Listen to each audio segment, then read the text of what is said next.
एक बाप ने अपना गुर्दा बेचकर बेटे को ऑफिसर बनाया, मगर बेटे ने नौकरी मिलते उसे घर के सर्वेंट क्वार्टर में शिफ्ट कर दिया और कहा कि तुम मेरे स्टेटस के काबिल नहीं हो। बूढ़ा बाप फिर खामोशी से गांव चला गया। 11 साल बाद जब बेटा रिश्वत के केस में फंसा तो अदालत में जज के सामने पेश हुआ। जज ने जब अपना सर उठाया तो बेटा यह देखकर जमीन पर गिर पड़ा और उसकी जुबान गूंगी हो गई, क्योंकि सामने तो रात के पिछले पहर छत पर गिरने वाली मूसलाधार बारिश का शोर कच्चे मकान की वीरानी में और ज्यादा बढ़ोतरी कर रहा था। कमरे में जलने वाली पीले बल्ब की आखिरी सांसें चल रही थी, बिल्कुल उसी तरह जैसे चरपाई पर बैठे हुए राकेश जी की उम्मीदें सामने लकड़ी की टूटी हुई मेज पर सर रखे विनय बैठा था, जिसके कंधे हिचकियां से कांप रही थी। हर हिचकी के साथ वह राकेश जी के बूढ़े दिल पर एक खंजर चला रहा था। पापा, आप नहीं समझेंगे। विनय ने सर उठाया। उसकी आवाज बहुत तीखी थी और लहजे में डर की झलक थी। यह सिर्फ नौकरी नहीं, यह मेरी जिंदगी का सवाल है। अगर कल दोपहर तक मैंने वह 5 लाख जमा नहीं करवाए तो मेरा अपॉइंटमेंट लेटर कैंसिल हो जाएगा। सारी मेहनत, सारे सपने मिट्टी में मिल जाएंगे। लोग हंसेंगे कि मोची का बेटा अफसर बनने चला था। राकेश जी ने अपने खुरदरे मेहनत से छलनी हाथों को आपस में रगड़ा। वो हाथ जिन्होंने सारी उम्र लोगों के जूते बनाकर विनय को यूनिवर्सिटी तक पहुंचाया था, आज इतने खाली थे कि बेटे के आंसू पोंछने के काबिल ही नहीं थे। बेटा, भगवान बहुत बड़ा है, कोई ना कोई रास्ता तो वह जरूर निकालेगा। कौन सा रास्ता पापा? विनय चिल्ला उठा। उसकी आवाज में मायूसी का तूफान था। कौन देगा हमें उधार? हमारा घर पहले ही गिरवी रखा हुआ है। आपकी सेहत भी अब जवाब दे चुकी है। सच्चाई तो यह है कि गरीब इंसान को सपने देखने का कोई अधिकार नहीं होता। मुझे माफ कर दीजिए, मैं शायद आपके लिए बोझ बन गया हूँ। विनय फिर से मेज पर सिर रखकर रो पड़ा। कमरे में गहरी खामोशी छा गई। सिर्फ बारिश का शोर बाकी रह गया, लेकिन राकेश के अंदर एक तूफान उठ चुका था। उसने विनय की तरफ देखा। वह जवान बेटा जो उसकी आंखों का नूर था, आज टूट रहा था।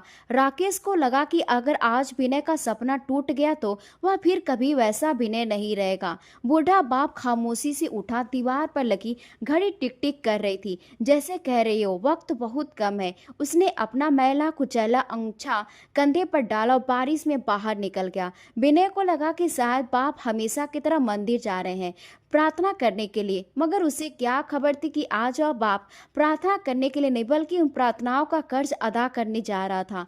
शहर की सड़कें वीरान थी और पानी से भरी हुई थी। राकेश की पुरानी चप्पल कीचड़ में फिसल रही थी, लेकिन उसके कदम नहीं डगमगा रहे थे। उसके मंजिल शहर का वह प्राइवेट हॉस्पिटल था जिसके पिछवाड़े में हमेशा खामोश हवाएं थी। कुछ दिन पहले चाय के ढाबे पर उसने एक दलाल की बातें सुनी थी, जो कह रहा था कि अमीरों की जान बचाने के लिए गरीबों के अंग अच्छे दामों पर बिकते हैं। अस्पताल के पिछली गली में बिल्कुल अंधेरा छाया हुआ था।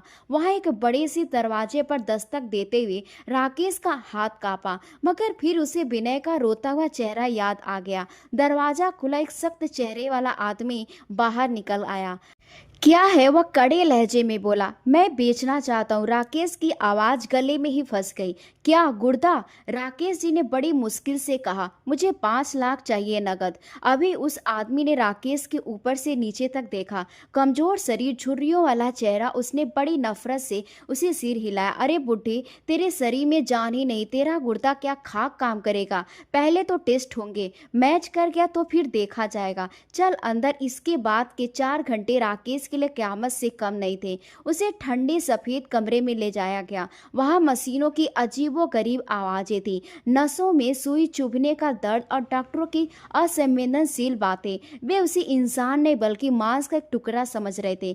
ब्लड ग्रुप मैच कर गया है। किस्मत वाला है बूढ़ा। बड़ी पार्टी भी इस वक्त इमरजेंसी में, अच्छे पैसे मिल जाएंगे। ऑपरेशन थिएटर की लाइट ऑन हुई। राकेश को स्ट्रेचर पर लिटाया गया। उससे लगा जैसे वह अपनी चिता पर लेट रहा है। जब डॉक्टर ने बेहोशी का मास्क लगाया तो राकेश के आंखें बंद कर ली। आखिरी ख्याल जो उसकी डूबती नजरों में उभरा वह विनय का ऑफिसर की वर्दी में मुस्कुराता हुआ चेहरा था। मेरे बेटे का भविष्य वही दिल ही दिल में दोहराता रहा और फिर अंधेरा छा गया। जब आंख खोली तो पेट की दाईं तरफ भयंकर जानलेवा दर्द उठ रहा था। ऐसा लग रहा था जैसे किसी ने गर्म सलाखें शरीर के आर पार कर दी हो। वह दर्द से कराना चाहता था मगर गला सूख चुका था। कमरे में वही दलाल खड़ा था। उसके हाथ में एक भारी लिफाफा था। ये ले बूढ़े, पूरे 5 लाख रुपए हैं, इसमें दवाई की पर्ची भी है। चुपचाप पिछले दरवाजे से निकल जा और सुन, अगर तूने किसी को बताया तो पुलिस केस तेरी ही गर्दन पर डलवा दूंगा। यह सब गैर कानूनी है। राकेश ने कांपते हाथों से लिफाफा पकड़ा। वह नोट नहीं थे, वे विनय की जिंदगी थे। दर्द की तपीस से उसका बदन पसीने से भीग चुका था। वह बड़ी मुश्किल से उठा। हर कदम पर उसे लगता था कि उसका शरीर 2 हिस्सों में बढ़ चुका है। टाके अब भी कच्चे थे, जख्मी भी ताजा था। डॉक्टर ने उसे कम से कम 3 दिन आराम करने को कहा था मगर उसके पास 3 घंटे भी नहीं थे। विनय का इंटरव्यू था, उससे पहले कि पैसे जमा करवाने थे और उधर सुबह होने वाली थी। वह अस्पताल से बाहर निकले। सुबह की हल्की रोशनी फैल रही थी। बारिश रुक चुकी थी लेकिन ठंडी हवा के झोंके उनके जख्मों पर नमक छिड़क रहे थे। उसके पास रिक्शा करवाने के लिए भी पैसे नहीं थे क्योंकि वह 1 रुपया भी 5 लाख में से खर्च नहीं करना चाहते थे। वह पैदल चल रहे थे। घर का रास्ता काफी लंबा था। राकेश बार बार रुकते, दीवार का सहारा लेते और फिर लंबी सांस खींचते। उसका रंग सफेद पड़ चुका था, होठ पीले हो रहे थे, पेट पर बंधी पट्टी खून से गीली हो रही थी जिसे उन्होंने सर से अपने मैले कुचले अंगूछे को अच्छे से नीचे बांध कर छुपा रखा था। रास्ते में उन्हें एक जगह ठोकर लगी। वह मुंह के बल गिरने लगे मगर गिरते गिरते उन्होंने हाथों का सहारा लेकर अपने पेट को बचा लिया। मुंह से एक चीख निकली जो गले में ही घुट गई। हिम्मत रखा राकेश, हिम्मत रखो, बस थोड़ा सा और विनय तुम्हारा इंतजार कर रहा होगा। उन्होंने खुद को तसल्ली दी। जब वह घर की दहलीज पर पहुंचे तो सूरज निकल चुका था। विनय दरवाजे पर बेचैनी से टहल रहा था और अपने बाप को देखते ही भागा। पापा, आप कहाँ चले गए थे? मैं कितना परेशान हो गया था। राकेश ने कुछ कहे बिना ही कांपते हाथों से वह लिफाफा विनय की तरफ बढ़ा दिया। विनय ने हैरत से वह लिफाफा खोला तो नोटों की गड्डियां देखकर उसकी आंखें फटी की फटी रह गई। पापा, ये इतने सारे पैसे आपने इंतजाम कर लिया? मुझे तो भरोसा ही नहीं हो रहा। अब मैं ऑफिसर बनूंगा पापा, मैं ऑफिसर बनूंगा। खुशी के मारे विनय आगे बढ़कर अपने बाप को जोर से गले लगा लिया। जैसे विनय का दबाव राकेश के ताजे जख्म पर पड़ा, बूढ़े बाप के शरीर में दर्द की एक लहर दौड़ गई। उनकी आंखों के आगे अंधेरा छा गया, सांसें रुक सी गई। एक पल को लगा कि जान निकल जाएगी। मुंह से हल्की सी कर निकली। विनय ने उन्हें छोड़कर नोट गिनना शुरू कर दिया। वो इतना मगन था कि उसने बाप के चेहरे की सफेदी नहीं देखी, ना माथे का पसीना और ना ही यह कि बाप कैसे सहारा लेकर दीवार से टिक रहा है। पापा, आपने तो कमाल कर दिया। मैं पूछूंगा नहीं कि पैसे कहाँ से आए हैं, बस आपका बहुत धन्यवाद। अब मैं चलता हूँ, बैंक बंद हो जाएगा। विनय जल्दी जल्दी जूते पहनकर दरवाजे की तरफ भागा। जाते जाते पलटा और मुस्कुरा कर बोला, पापा, आप जब मेरी पहली तनख्वाह मिलेगी ना तो आपको नए कपड़े दिलवाऊंगा। विनय चला गया। राकेश जी दरवाजे की चौखट पकड़कर वहीं बैठ गए। उन्होंने कांपते हाथों से अपना अंगूछा हटाया और पेट पर बढ़ी पत्ती को देखा जिस पर खून के ताजा धब्बे उभर रहे थे। उनकी हल्की मुस्कान के साथ आसमान की तरफ उन्होंने देखा। हे भगवान, तुम्हारा शुक्र है कि मेरा बेटा जीत गया, मेरा हिस्सा हार गया। तो क्या हुआ? उन्हें यह खबर नहीं थी कि उन्होंने सिर्फ गुर्दा नहीं बेचा बल्कि अपनी इज्जत, अपनी ममता और अपना बुढ़ापा भी बेटे के कदमों में रख दिया है, जो शायद कभी इस कुर्बानी का एहसास नहीं समझ पाएगा। कमरे में खामोशी थी और बाहर गली में विनय के तेज तेज कदमों की आवाज दूर होती जा रही थी, दूर, बहुत दूर। वक्त का पहिया अपनी रफ्तार से घूमता रहा और हालात ने ऐसा पलटा खाया कि वह कच्चा मकान और टूटी हुई चरपाई अतीत का एक धुंधला सपना बनकर रह गया। विनय की मेहनत जो दरअसल राकेश के खून, गुर्दे की कुर्बानी और अनगिनत प्रार्थनाओं के बाद आई थी, रंग लाई और उसे वह सरकारी पोस्ट मिल गई जिसका सपना वो बचपन से देखता था। नौकरी मिलते विनय की दुनिया बदल गई। सरकार की तरफ से उसे आलीशान बंगला मिला जिसके चारों ओर पेड़ पौधों में हर वक्त माली काम करता था। दरवाजे पर चमचमाती हुई सरकारी गाड़ी और ड्राइवर मौजूद रहता था और ऑफिस में दर्जनों कर्मचारी उसके एक इशारे पर हाजिर रहने को तैयार रहते थे। विनय अब सिर्फ विनय नहीं रहा था, वह विनय साहब बन चुका था। दौलत और ताकत का नशा एक ऐसा जहर है जो इंसान की रगों में बहुत खामोशी से उतरता है और सबसे पहले उसकी याददाश्त को धुंधला कर देता है। विनय के साथ भी यही हुआ। वो भूल गया कि उसकी यह कामयाबी की बुनियाद में उसके बूढ़े बाप की हड्डियों और मांस शामिल था। शुरुआत में तो वह अपने पिता का ख्याल रखता रहा, मगर जैसे जैसे वह हाई सोसाइटी का हिस्सा बनता गया, उसकी प्राथमिकताएं बदलने लगी। वह महंगे ब्रांडेड सूट पहनता, इम्पोर्टेड परफ्यूम लगाता और शहर की एलिट क्लास की पार्टियों में शामिल होता। दूसरी तरफ राकेश, जिनकी जवानी और सेहत अपने बेटे के भविष्य पर कुर्बान हो चुकी थी, अब तेजी से बुढ़ापे और बीमारी के दलदल में धंसते जा रहे थे। एक गुर्दा निकल जाने के बाद उनका शरीर खोखला हो चुका था। वह अक्सर बीमार रहने लगे, कभी ब्लड प्रेशर, कभी भयंकर कमजोरी। डॉक्टर ने उन्हें अच्छी खुराक और आराम की सलाह दी थी, मगर विनय के पास अब इतना समय नहीं था कि वह पिता की खुराक या दवाओं का ध्यान रख सके। वह बस महीने की शुरुआत में नौकर के हाथ कुछ पैसे भिजवा देता और समझता कि उसने अपना फर्ज अदा कर दिया है। राकेश ने भी कभी शिकायत नहीं की। वह सोचते थे कि बेटा ऑफिसर है, देश और जनता को उसकी जरूरत है, उसे परेशान नहीं करना चाहिए। वह अपने पेट की दवाएं और उठने वाले दर्द को चुपचाप सह लेते थे। रातों को जब दर्द की लहर उठती तो वह मुंह में अपना कपड़ा ठूस लेते ताकि उनका कराह से लाड साहब की नींद खराब ना हो जाए। मगर अफसोस, इंसान की फितरत में बेवफाई की मिलावट हमेशा रहती है। विनय को अपने पिता का वजूद अपने घर में एक बोझ जैसा लगने लगा था। जब भी उसके अमीर दोस्त या अधिकारी घर आते तो राकेश की मौजूदगी उन्हें खटकती। बूढ़ा बाप मैले कुर्ते में झुकता हुआ पानी लेने निकला तो विनय की नजरें शर्मिंदगी से झुक जाती। उसे डर लगता कहीं कोई यह ना पूछ ले, यह देहाती या आदमी कौन है, क्या यह तुम्हारा बाप है। धीरे धीरे विनय ने उन्हें ड्राइंग रूम में आने से मना कर दिया। फिर उनकी मौजूदगी घर के पिछले कमरे तक सीमित रह गई थी। राकेश खामोशी से हर हुक्म मानते गए, क्योंकि उनकी नज़र में विनय की खुशी ही सब कुछ थी। मगर फिर वे मनहूस शाम भी आ गया, जिसने बाप बेटे के रिश्ते की आखिरी डोर भी खत्म कर दी। विनय ने अपनी प्रमोशन की खुशी में एक बहुत बड़ी पार्टी का इंतजाम किया था। शहर के कमिश्नर, जज और बड़े बड़े बिजनेस आइकॉन उस पार्टी में मौजूद थे।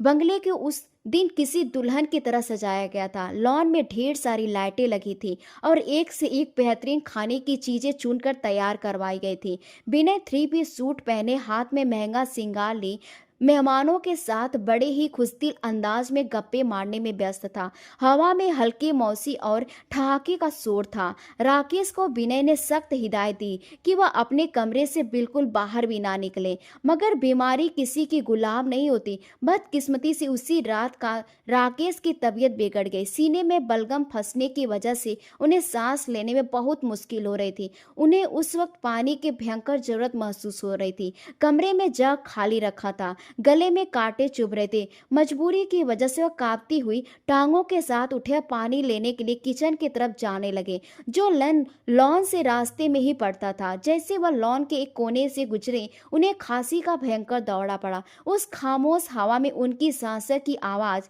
किसी धमाके की तरह गूंजी। सबकी नजरें उनकी तरफ उठ गई। मेहमानों ने देखा कि एक कमजोर बूढ़ा बीमार आदमी, जिसके कपड़े अस्त व्यस्त हैं, जो खांसी से दोहरा रहा है, दीवार का सहारा लिए खड़ा। यह देखकर एक लम्हे के लिए पूरी पार्टी में सन्नाटा पसर गया। विनय की एक दोस्त की पत्नी, जो बहुत ही मॉडर्न औरत थी, नाक पर टिश्यू रखते बड़ी ही नागवारी से बोली, ओ माय गॉड विनय, यह कौन है? तुम लोग इतने बड़े घर में ऐसे बीमार और गंदे नौकर क्यों रखते हो? इसकी वजह से तो बैक्टीरिया फैल जाएंगी, इसे फौरन यहाँ से निकलवाओ। यह बात विनय के दिल पर हथौड़े की तरह लगी। उसने देखा कि कमिश्नर साहब बिना गवारी से राकेश को देख रहे हैं। विनय का चेहरा गुस्से और शर्मिंदगी से तमतमाने लगा। उसने तेजी से आगे बढ़कर नौकर को इशारा किया, वह राकेश को अंदर ले जाए, और खुद मेहमानों से माफी मांगने लगा। सॉरी एवरीवन, यह असल में गांव से आया एक पुराना नौकर है, इसका दिमागी संतुलन भी कुछ ठीक नहीं है, मैं आपसे माफी चाहता हूँ। विनय ने कह तो दिया, मगर उसके अंदर एक लावा फूट चुका था। पार्टी खत्म होने का इंतजार उसके लिए सदियों का इंतजार जैसा हो गया था। रात गए जब आखिरी मेहमान भी विदा हुआ तो विनय सीधा राकेश के कमरे में तूफान बनकर दाखिल हुआ। राकेश उस वक्त चारपाई पर लेटे हाँफ रहे थे। बेटे को देखकर उन्हें बड़ी मुश्किल से मुस्कुराने की कोशिश की। शायद वह बताना चाहते थे उन्हें सांस लेने में बहुत दिक्कत आ रही है, मगर विनय ने उन्हें बोलने का मौका ही नहीं दिया। बस बहुत हो गया पापा, विनय जोर से दहाड़ा। उसकी आवाज में वह रोब था जो अपने नौकरों पर झाड़ता था। मैंने आपको मना किया था ना, मैंने कहा था ना कि बाहर मत निकलना, मगर आपने मेरी बात नहीं, कोई इज्जत ही नहीं रखी। आपको पता है आज मेरी पार्टी में कौन लोग आए थे? शहर के एक से बड़े स्टेटस वाले लोग, और उनके सामने आपने मेरी इज्जत की अर्थी निकाल दी। उस औरत ने आपको नौकर समझा और मैं उसे बता भी नहीं सका कि आप मेरे बाप हैं, क्योंकि मुझे शर्म आ रही है। हाँ, मुझे शर्म आ रही थी कि एक ऑफिसर का बाप इतना जंगली और बदतमीजी कैसे हो सकता है। यह सुनते ही राकेश की आंखें हैरत से फैल गई। उन्होंने तो सपने में भी नहीं सोचा था कि उनका बेटा जिसके लिए उन्होंने अपना शरीर का बेच डाला, उन्हें अपने लिए शर्मिंदगी का कारण समझेगा। वह कुछ कहना चाहते थे, शायद यह कि बेटा मेरा गुर्दा तुम्हारे भविष्य के लिए कुर्बान हुआ था, इसलिए मेरी कमर झुकी है, मगर उन्होंने अपनी जुबान नहीं खोली। विनय का गुस्सा अब भी ठंडा नहीं हुआ। वह कमरे की दीवारों की तरफ इशारा करते बोला, देखिए पापा, ये ड्रामा अब और नहीं चलेगा। मेरा एक सोशल स्टेटस है, मुझे सोसाइटी में मेंटेन होकर रहना है और अच्छे से मूव करना है। आपका इस तरह से खांसना और या हुलिया मेरे लाइफ स्टाइल से मैच नहीं करता। मैं यह मेंटल स्टेटस और बर्दाश्त नहीं कर सकता। इसलिए मैंने फैसला किया है कि कल सुबह आप अपना सामान उठाइए और पीछे वाले सर्वेंट क्वार्टर में शिफ्ट हो जाइए। वह जगह अलग है, वहां आपको कोई देखेगा भी नहीं और आप भी वहां सुकून से रहेंगे। आपका खाना यहीं से पहुंचा दिया जाएगा और भगवान के लिए घर के सामने वाले हिस्से में आने की कोशिश मत कीजिएगा। यह शब्द नहीं थे, खंजर थे जो राकेश के कलेजे में उतरते चले गए। बिना यह कहकर मुड़ा और तेजी से बाहर निकल गया। दरवाजा बंद होने की आवाज के साथ ही राकेश के अंदर कुछ टूट सा गया। शायद वह भ्रम था जो उन्होंने सालों से पाल रखा था, उसी रात पत्थर बनकर ढह गया। वह पूरी रात पत्थर आई आंखों से छत को घूरने लगे। उन्होंने अपना वह ऑपरेशन याद आया, वो दर्द याद आया जो उन्होंने मुस्कुराकर सह लिया था। उन्हें लगा कि आज उनकी सारी कुर्बानी बेकार चली गई। उन्होंने सुबह का इंतजार नहीं किया। उनके पास सामान के नाम पर था ही क्या, एक पुरानी माला, जो दो जोड़ी कपड़े और विनय के बचपन की एक तस्वीरें। उन्होंने कांपते हुए हाथों से वह तस्वीर उठाई, जिसे सीने से लगाया और अपनी पोटली में डाल दी। उन्होंने कमरे पर एक आखिरी नजर डाली। यह वही कमरा था जहां वह बेटे के पास होने के एहसास के साथ जीते थे, मगर अब यहाँ उनके लिए कोई जगह नहीं थी। वह जूते उठाए और पहने और दरवाजा खोलकर बाहर निकल आए। रात का आखिरी पहर था, बंगले की लाइट बंद हो चुकी थी, हर तरफ सन्नाटा था सिवाय इस बूढ़े बाप के दिल के। वह लॉन से होते हुए गेट की तरफ बढ़े और गेट पर मौजूद चौकीदार, जो राकेश की इज्जत करता था, उन्हें देखकर चौंक गया। बाबा जी, सब ठीक तो है ना? सर्वेंट क्वार्टर तो पीछे है, आप गेट की तरफ क्यों जा रहे हैं? और यह सामान? राकेश रुके। उन्होंने पलटकर उस आलीशान महल को देखा जो उनके खून पसीने से खड़ा था, मगर जिसमें उसके लिए 2 गज जगह तक नहीं थी। उनकी आंखों में नमी थी, मगर लहजे में अजीब सी खुददारी आई थी। उन्होंने चौकीदार के कंधे पर हाथ रखा और बोले, बेटा, सर्वेंट क्वार्टर नौकरों के लिए होते हैं और मैं बाप हूँ। अगर बेटे के घर में बाप की जगह नहीं हो तो फिर मैं भी नौकर बनकर रहना मुझे गवारा नहीं। मैं वापस अपनी मिट्टी में जा रहा हूँ, जहाँ स्टेटस नहीं, सुकून होता है। चौकीदार हक्का बक्का होकर उन्हें देखता रह गया। राकेश ने गेट खोल दिया। उन्होंने पीछे मुड़कर नहीं देखा। सड़क लंबी और वीरान थी, बिल्कुल उनकी जिंदगी की तरह। वह धीरे धीरे अंधेरे में खो गए।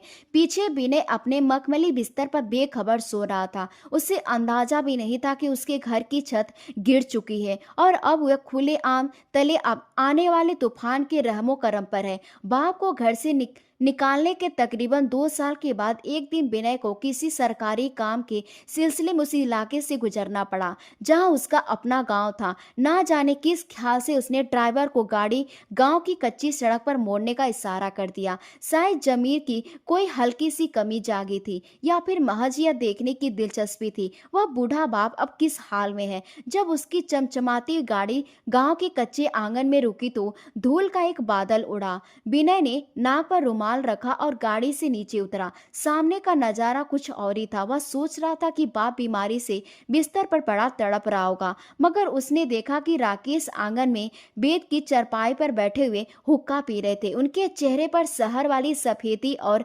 परेशानी की बजाय एक अजीब सा आत्मिक सुकून और लालिमा थी। कपड़े साधारण मगर साफ सुथरे थे। विनय धीमे कदमों से आगे बढ़ा। पापा, उसने आवाज दी। राकेश ने सिर उठाया। बेटे को देखकर उनकी आंखों में वह पुरानी चमक लौट आई, मगर इस बार उन आंखों में अपने बेटे की मोहब्बत के साथ साथ एक अजीबपन भी था। विनय ने औपचारिकता निभाने के बाद कहा, पापा, मैं इधर से गुजर रहा था तो सोचा कि आपको ले जाऊं। शहर में बहुत बड़े डॉक्टर से बात कर ली है, आप मेरे साथ चले, मैं आपका बेहतरीन इलाज करवाऊंगा। वह आपको हर तरह की सुविधा मिलेगी। यहाँ की धूल मिट्टी में आप बीमार हो जाएंगे। राकेश ने हुक्के की नली एक तरफ रखी और एक ऐसी मुस्कुराहट के साथ बेटे को देखा जिसमें तंज नहीं बल्कि नमी छिपी थी। उन्होंने बड़े ही प्यार से जवाब दिया, नहीं बेटा, मैं यहाँ बहुत खुश हूँ। शहर की हवा अब मुझे रास नहीं आती। और फिर तुम एक बहुत बड़े अफसर हो, तुम्हारा स्टेटस बहुत बड़ा है। मैं वहां जाऊंगा तो फिर से ताना सहना पड़ेगा, फिर तुम्हारे मेहमानों को बुरा लगेगा। मुझे यहीं रहने दो। यहाँ मेरी खांसी से किसी को तकलीफ नहीं होती, बल्कि लोग हाल पूछने के लिए बैठ जाते हैं।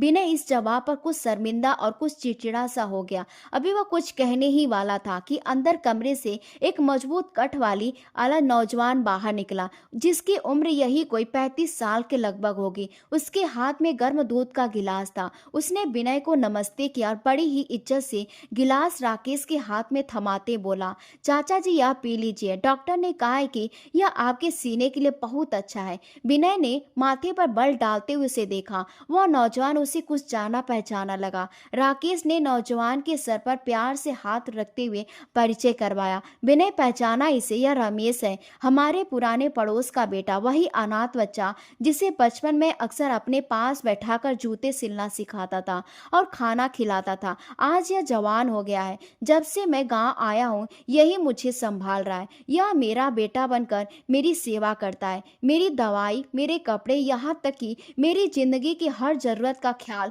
यही रखता है। विनय ने रमेश को सिर से पांव तक बड़ी ही नफरत और घृणा से देखा। रमेश के कपड़े मामूली थे और पैरों में पुरानी चप्पलें थी। विनय की नजर में वह सिर्फ एक देहाती गंवार था।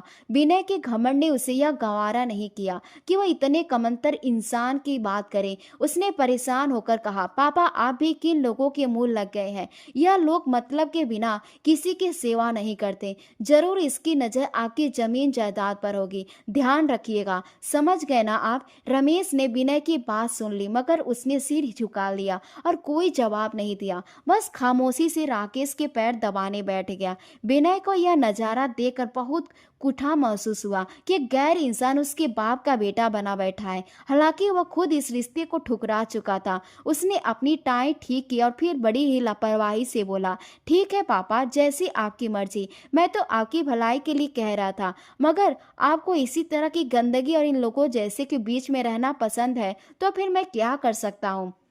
यह कहकर विनय ने मुड़कर भी नहीं देखा और गाड़ी में जाकर बैठ गया। गाड़ी धूल उड़ाती हुई वापस शहर की तरफ रवाना हो गई। विनय को अंदाजा भी नहीं था कि जिस नौजवान को उसने घृणा से देखा है वही रमेश उसकी किस्मत का फैसला करने वाला है, और जिस स्टेटस के नशे में वह अपने बाप को छोड़कर आया है वह नशा बहुत जल्द ही चकनाचूर होने वाला है। 10 साल का समय पलक झपकते ही गुजर गया। वक्त कभी रुकता नहीं, लेकिन अपने पीछे ऐसे निशान छोड़ जाता है जो मिटाए नहीं मिटता। उन 10 सालों में विनय ने तरक्की की, उन तमाम सीढ़ियों को फलांग किया जिन पर वह चढ़ने के लिए ईमानदार लोगों को सालों लग जाते हैं। अब वह सिर्फ एक ऑफिसर नहीं था, बल्कि पूरे डिपार्टमेंट का शैतान बन चुका था। रिश्वत अब उसकी जरूरत नहीं बल्कि आदत और हवस बन चुकी थी। उसके बैंक अकाउंट काली कमाई से उबल रहे थे। शहर के सबसे महंगे पॉश इलाके में उसका फार्म हाउस था।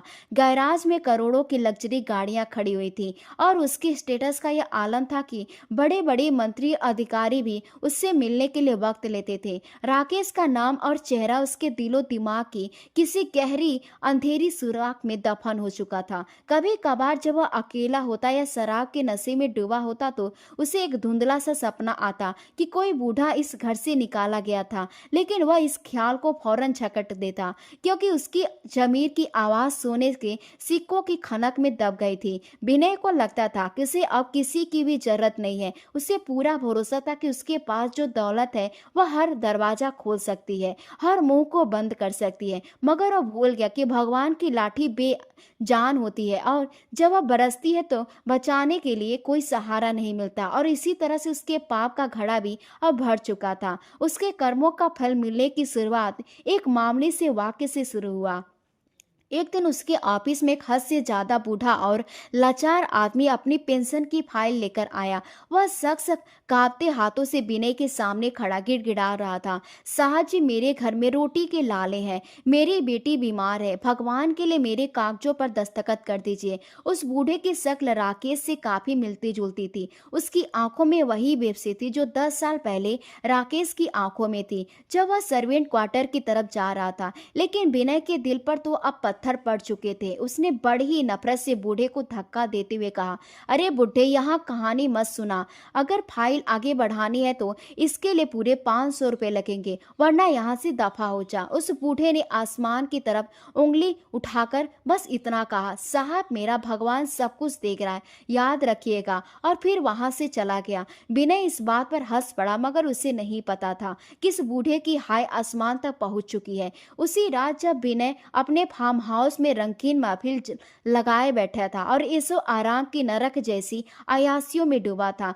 तभी अचानक बाहर से सायरन की आवाजें गूंजने लगी। इससे पहले कि वह कुछ समझ पाता, मेन गेट एक जोरदार धमाके के साथ टूट गया और एंट्री करप्शन ब्यूरो और पुलिस की भारी टीम अंदर दाखिल हुई। यह कोई मामूली छापा नहीं था। विनय चिल्लाया, तुम लोग जानते नहीं हो कि मैं कौन हूँ। मैं अभी आईजी को फोन मिलाता हूँ, मैं चाहूँ तो पीओ को तक भी बुला सकता हूँ। मगर ऑफिसर इंचार्ज आगे बढ़ा और इसके मुंह पर एक जोरदार तमाचा जड़ दिया। यह थप्पड़ सिर्फ उसके गाल पर नहीं बल्कि उसके स्टेटस के पलट पर भी लगा था। तुम अब कुछ भी नहीं हो विनय, सब तुम्हारा खेल खत्म हो चुका है, ऑफिसर ने ठंडे लहजे में कहा। विनय की आंखों के सामने उसके घर की तलाशी शुरू हो गई। दीवारों में लगे लॉकर्स तोड़े गए, बेडरूम में बंडल पर बंडल फाइलें निकल गई। जैसे ही सीलिंग को उखाड़ा गया, वहां से नोटों की गड्डियों की बारिश होने लगी, जिसमें सोने के बिस्किट भी निकले।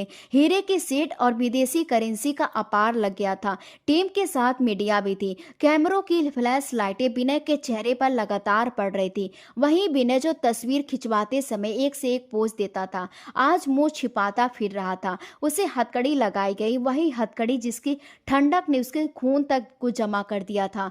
फिर उसे घसीटते बाहर लाया गया। समाज के लिए वही लोग जिन पर वह अपना रौब छाड़ता था, आज अपनी बालकनी में खड़े तमाशा देख रहे थे और वीडियो बना रहे थे। देखो, ये वही है जो खुद को इस जमीन पर भगवान समझता था, आज चोरों की तरह जा रहा है, किसी ने तेज आवाज में कहा, जिसे सुनकर विनय का सर शर्म से झुक गया। उसे पुलिस की गाड़ी के पिछले हिस्से में जानवरों की तरह धक्का मारकर फेंका गया। वह रात विनय की जिंदगी की सबसे भयानक रात थी। उसे हवालात के गंदे और बदबूदार कमरे में बैठा दिया गया, जहां फर्श पर कीड़े रेंग रहे थे, हवा में पेशाब और नाली की बदबू भरी थी। उसका महंगा 3 पीस सूट मिट्टी में सन रह गया था।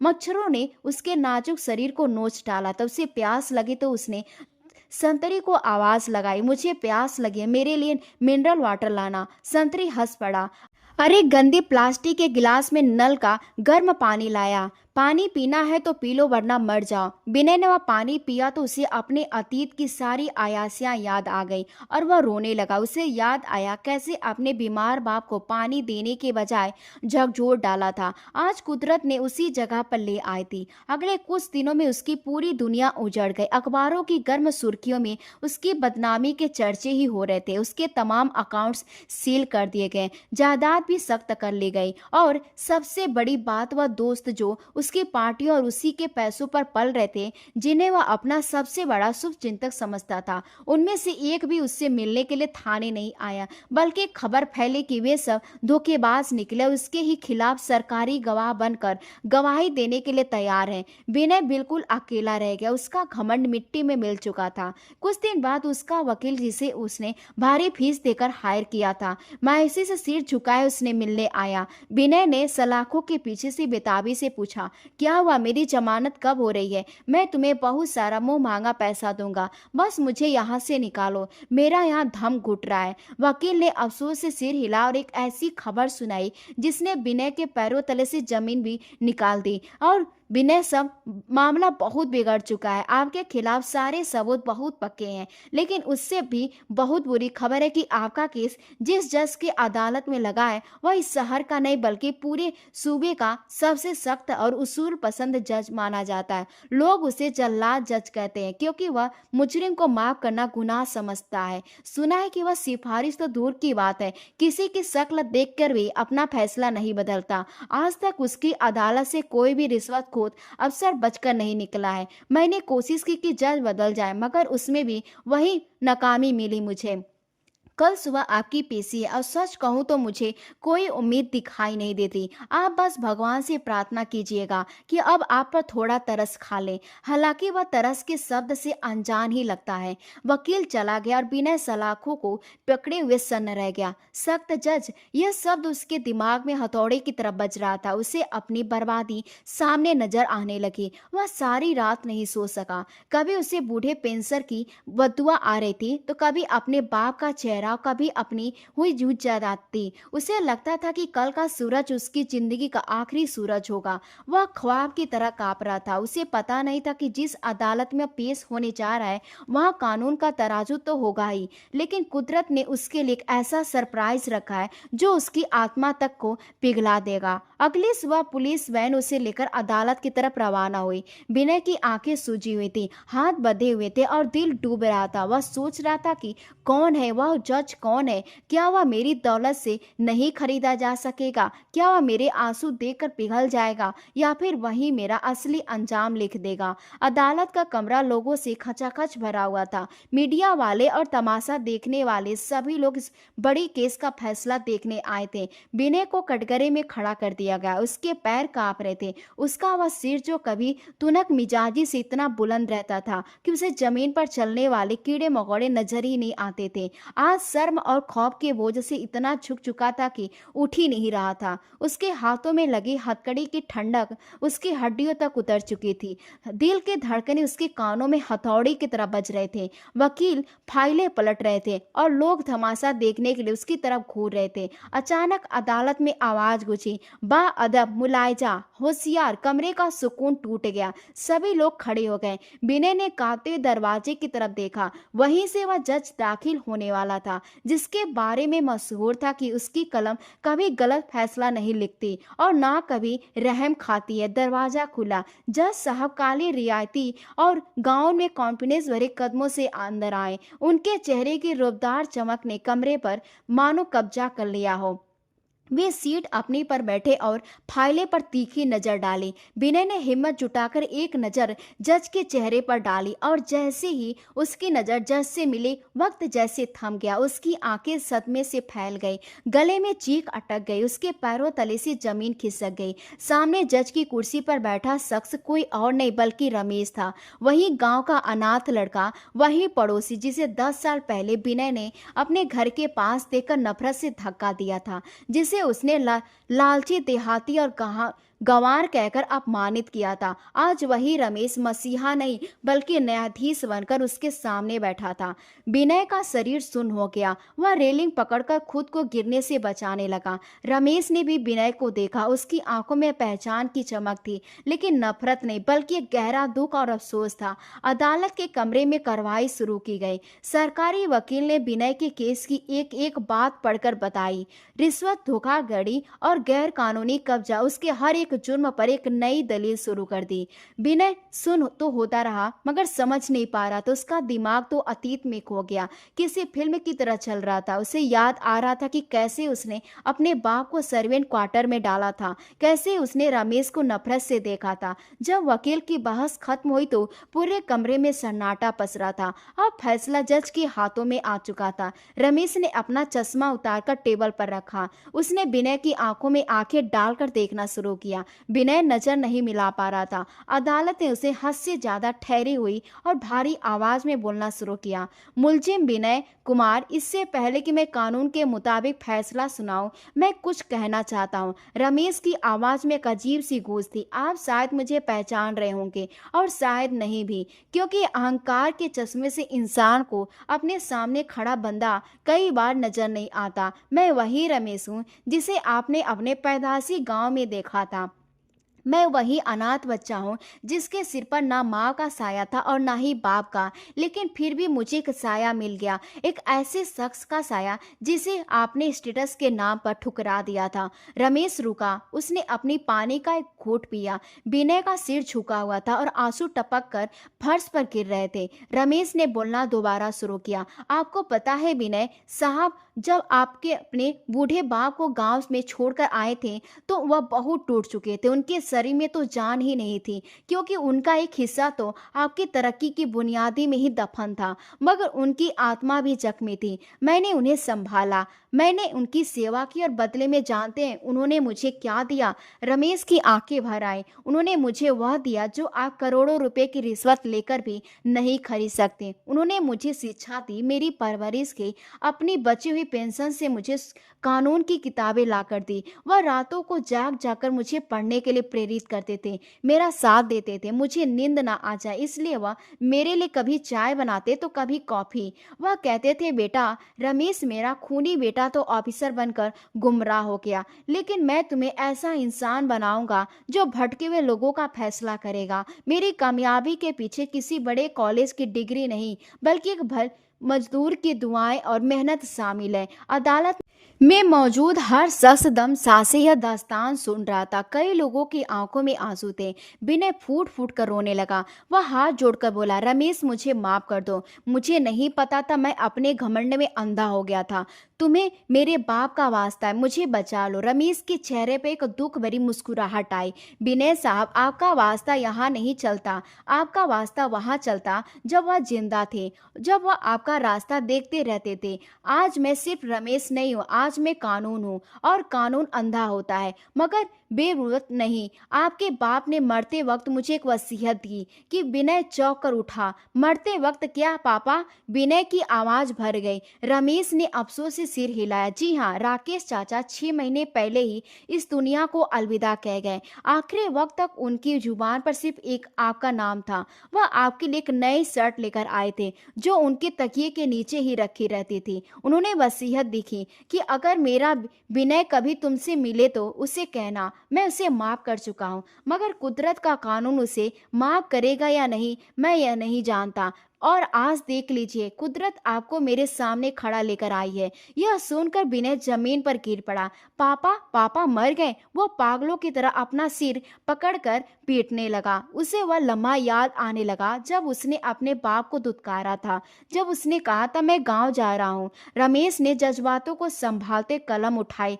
मुलजिम विनय कुमार, मेरे सामने सारे सबूत साफ है। आपने इस देश और इस देश की जनता का पैसा लूटा है, अपने पद की बेइज्जती की है, इसलिए यह अदालत आपकी तमाम जायदाद जब्त करने और 14 साल की कड़ी बाम मकसद की सजा सुनाती है। यह फैसला विनय के कानों में पिघले हुए शीशे की तरह उतरा। पुलिस वाले आगे बढ़े और विनय को बाजू से पकड़कर खड़ा किया। अब वह विरोध करने के काबिल नहीं था। वह बस खाली नजरों से रमेश को देख रहा था। रमेश अपनी सीट से उठा और जाते जाते विनय के पास रुका। धीरे से बोला, विनय भाई, आपने अपने पिता का गुर्दा बेचकर यह पोस्ट खरीदी थी और मैंने पिता की सेवा करके यह कुर्सी कमाई थी। फर्क सिर्फ इतना है कि आपका खरीदा हुआ पद छीन गया और मेरी कमाई हुई इज्जत मेरे साथ है। रमेश चला गया और पुलिस वाले विनय को घसीटते हुए बाहर ले जाने लगे। विनय पीछे मुड़ मुड़कर उस खाली कुर्सी को देख रहा था और चिल्ला रहा था, पापा मुझे माफ कर दो, पापा मैं हार गया, मेरा स्टेटस हार गया, आप जीत गए पापा, आप जीत गए। उसकी चीखें अदालत की गलियारों में गूंज रही थी, मगर वहां सुनने वाला कोई नहीं था। उसे जेल की गाड़ी में बैठा दिया गया। लोहे का दरवाजा बंद और अंधेरा छा गया, बिल्कुल वैसा ही अंधेरा जैसा उसने 11 साल पहले अपने पिता की जिंदगी में किया था। था। पाप का घड़ा भर चुका था और कर्मों का फल भी पूरा हो चुका था। बाहर आसमान पर बादल घिराए हुए थे और जोरदार बारिश शुरू हो चुकी थी। शायद कुदरत इस बदकिस्मत बेटे के अंजाम पर आंसू बहा रही थी, या फिर उस पिता की आत्मा पर रहम बरसा रही थी जिसने मिट्टी होकर भी बेटे को सोना बनाने की कोशिश की थी। मगर अफसोस की बात, बेटा पीतल निकला। खैर, विनय को लेकर जा रही थी पुलिस वैन बारिश के पानी को चीरते हुए आगे बढ़ रही थी। लोहे का दरवाजा बंद होती जो अंधेरा छाया, वह केवल जेल की कोठरी का ही नहीं था बल्कि उसकी अपनी आत्मा का था। 14 साल की सजा, सारी संपत्ति जब्त और जिस स्टेटस पर गुरूर करता था उसका सरेआम पतन, यह उसके लिए मौत से भी बदतर था। जेल की कोठरी पहले ही हवालात से भी ज्यादा भयानक थी। वहां कोई महंगा सूट नहीं था, कोई मिनरल वाटर नहीं था और ना ही कोई चमचागिरी करने वाला नौकर। सिर्फ एक कठोर फर्श, एक कंबल और 4 बदबूदार दीवारें थी। पहले दिन उसे कोई खाना गले से ही नहीं उतर सका। वह भूख और प्यार से ज्यादा अपने अतीत के बोझ तले दबा हुआ था। रमेश के आखिरी शब्द उसके दिमाग में हथौड़े की तरह गूंज रहे थे। आपका खरीदा हुआ पद छीन गया और मेरी कमाई हुई इज्जत मेरे साथ है। और सबसे भयानक सच, राकेश चाचा की मौत। वह पागल होकर जमीन पर लौट गया। उसे याद आया कि जब वह आईजी बन गया था तो उसे राकेश चाचा को अपने पास क्यों रखा था? सिर्फ इसलिए कि वह स्टेटस के लायक नहीं था। उन्हें एक नौकर की तरफ गांव में छोड़ दिया था, जबकि चाचा ने अपनी बची हुई पेंशन से अनाथ रमेश को जज बनाया। यह कैसा न्याय था? कई दिन और रातें इसी आत्मग्लानि और पछतावे में बीत गई। जेल में उसे कठोर श्रम करना पड़ा। उसका नाजुक शरीर अब मजबूती करने लगा था। पहले ही दिन काम करते उसके हाथों में छाले पड़ गए। वह अक्सर थका हारा कोठरी में आता, झाड़ रोता। उसे अपनी हर अयासी, हर रिश्वत, हर अन्याय अब साफ नजर आने लगा था। समय गुजरता गया, साल बीत गए। विनय का रूप बदल गया था। उसका अहंकार अब कठोरता में बदल चुका था, लेकिन वह कठोरता उसके शरीर के लिए थी, आत्मा की नहीं थी। उसके जेल के अंदर पढ़ना लिखना शुरू कर दिया। उसे एहसास हुआ कि शिक्षा ही एकमात्र चीज है जो उसे कोई छीन नहीं सकता। एक दिन जेल के पुस्तकालय में उसे एक ऐसी पुरानी फटी हुई किताब मिली। वही किताब जो शायद राकेश चाचा ने रमेश को दी थी। उस किताब को पढ़ते उसे अपने पुराने जुर्मों का सही मायना समझ आया। उसे लगा कि अब तक एक अधे हुए कुएं में था और कानून की यह रोशनी उसे बाहर निकालने का रास्ता दिखा रही है। उसने जेल के अन्य कैदियों को पढ़ाना शुरू किया। ज्यादातर कैदी अनपढ़ थे जो मामूली जुर्मों के लिए लंबी सजा काट रहे थे। उन्हें यह न केवल पढ़ना लिखना सिखाता बल्कि उन्हें केस की जानकारी भी देता। जल्द ही जेल में उसकी पहचान विनय सबसे बदलकर मास्टर साहब हो गई। विनय को पहली बार संतुष्टि का एहसास हुआ, जो खुशी उसे करोड़ों की दौलत से नहीं मिली थी, वह इन अनपढ़ कैदियों को शिक्षित करने से मिल रही थी। वह अब किसी भी मदद के लिए रिश्वत नहीं लेता था बल्कि निस्वार्थ भाव से उसकी सेवा करता था। 11 साल बीत चुके थे।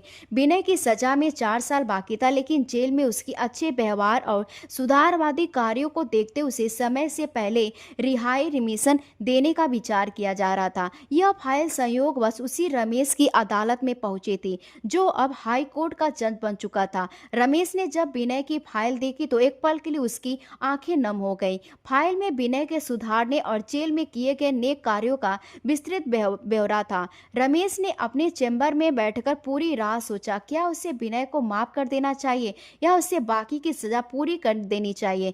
यह फैसला उसके लिए एक जज के रूप में नहीं बल्कि राकेश चाचा के दत्तक पुत्र के रूप में ज्यादा कठिन था। अगले दिन रमेश ने जेल सुप्रिंटेंडेंट को बुलाया और विनय को विशेष सुनवाई के लिए अदालत में पेश करने का आदेश दिया। विनय को एक बार फिर अदालत लाया गया, लेकिन इस बार वह कटघरे में एक थका हारा मुजरिम नहीं बल्कि एक शांत, दृढ़ निश्चय और आत्म सुधार किया हुआ व्यक्ति था। उसके चेहरे पर जेल की गंदगी नहीं बल्कि एक अजीब सी शांति थी। विनय ने कटघरे में खड़े होकर रमेश को देखा। कोई घमंड नहीं, कोई डर नहीं, कोई सिर्फ गहरा सम्मान और पश्चाताप था। रमेश ने अपने चेहरे पर कोई भाव न आने दिया। उसने फाइल को देखा और सीधे विनय से सवाल किया, विनय कुमार। रमेश की आवाज गूंजी, आपकी सजा में 4 साल बाकी है। आपके अच्छे व्यवहार के कारण आपको रिया किया जा रहा है। लेकिन मैं आपसे पूछना चाहता हूँ कि अगर आपको एक बार फिर वही ज़िंदगी जीने का मौका मिले तो आप क्या करेंगे? विनय ने काँपते होठों से जवाब दिया, माय लॉर्ड। उसने खुद को सुधारा। रमेश भाई, मुझे वह ज़िंदगी नहीं चाहिए। उस ज़िंदगी ने मेरी असली पिता को छीन लिया और मेरे भीतर के इंसान को मार डाला था। मैंने जेल में असली शिक्षा पाई है। मुझे आज़ादी मिले या ना मिले, मैं अपने पिता से व आपसे जो अन्याय किया था उसके लिए मैं बस माफ़ी मांगता हूँ। उसने अपनी जेब से एक पुरानी मोड़ी हुई शर्ट का टुकड़ा निकाला। यह मेरे पिता की लाई हुई शर्ट का टुकड़ा है जो मुझे जेल में मिली थी। यह मुझे रोज़ याद दिलाती है कि मैं कौन था और कौन मुझे बनाया है। अब मुझे पैसों की नहीं, आत्मसम्मान की दौलत चाहिए। रमेश अपनी कुर्सी से उठे। उन्होंने अपना गाउन उतारा और धीरे धीरे कटघरे की तरफ बढ़े। पूरी अदालत में सन्नाटा छा गया। रमेश ने विनय के हाथ पर अपना हाथ रखा। राकेश चाचा की वसीयत, रमेश ने धीमी गंभीर आवाज में कहा, सिर्फ यह नहीं कि मैं आपको माफ कर दूं, उन्होंने यह भी कहा कि मेरा बेटा पीतल का हो सकता है लेकिन उसके भीतर कहीं सोना जरूर है, और उन्होंने मुझे यह देखने के लिए चुना था। रमेश ने मुस्कुराते हुए कहा, विनय भाई, मैं यहाँ पर एक जज नहीं बल्कि राकेश चाचा का बेटा हूँ। आपका स्टेटस बेशक छीन गया लेकिन आपने अपनी आत्मा की दौलत फिर से कमा ली है। कानून आपको आजाद करता है। रमेश ने अपने हाथ से विनय की हथकड़ी खोली। विनय अपने घुटनों पर गिर पड़ा, फूट फूट कर रोने लगा। विनय को रिहा कर दिया गया। उसके पास कोई दौलत नहीं थी, कोई घर नहीं था, लेकिन उसके पास अब ईमानदारी, शिक्षा और पश्चाताप की पूंजी थी। उसने अपनी बाकी की जिंदगी एक एनजीओ खोलकर लोगों की कानून को शिक्षा देने में लगा दी। वह अपने पिता के नाम पर एक वृद्ध आश्रम खोलना चाहता था जहां किसी भी पिता को बेटे के प्यार के लिए तरसना ना पड़े। उसने रमेश को अपना आदर्श मान लिया और दोनों ने